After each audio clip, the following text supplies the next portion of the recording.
What has been really gaining in popularity is ETFs, or exchange-traded funds. Either way, exchange-traded fund or ETF, they mean the same thing.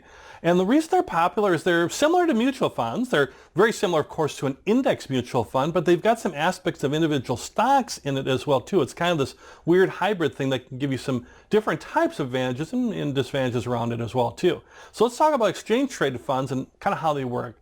So first off, an exchange-traded fund holds a basket of underlying assets, like a mutual fund, right? It's holding different things, maybe different stock or whatever, it might be bonds, whatever that exchange-traded fund is tracking. But let's talk about it as a stock fund. Let's say it's a stock exchange-traded fund, and it's tracking a particular index is what they do. And it's just like index funds. There's all sorts of choices as indexes, from tracking the NASDAQ to the New York Stock Exchange to S&P 500 to international markets to sectors, whatever. You can find exchange traded funds that do all sorts of stuff, and that they're tracking an index or tracking a basket of stocks. Typically is how that would work. So it's very much like an index fund, right? Pool of assets tracking an index. They also, like an index mutual fund, have a low expense ratio. It's not related to active buying and selling. It's tracking an exchange, right? It's tracking the stock exchange, or it's tracking the NASDAQ, or it's tracking the S&P 500.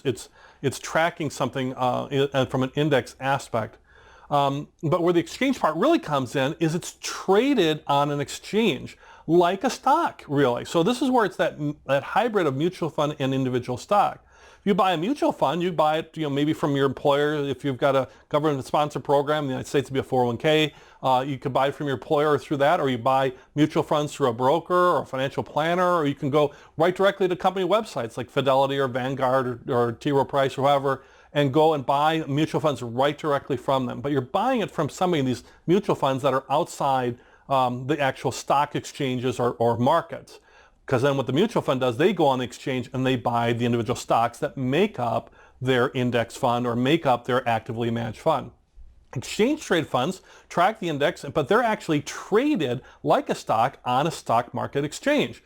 And so you get the benefit of more quicker liquidity. You don't have to wait till the end of the day. It's basically selling right there. It's priced every day. Its price constantly is changing like a stock would be, versus, let's say, like a mutual fund, which has an NAV, or net asset value. Basically, at the end of the day, it all trues up, and you have a number that's your price you'd pay on a daily basis for a mutual fund, one time a day. Exchange traded funds trade throughout the day. So if the market's really crashing, you can buy and sell immediately, where a mutual fund, you have to wait to the end of the day, and whatever its ending asset value is what you pay for it. So much more liquid with exchange traded funds.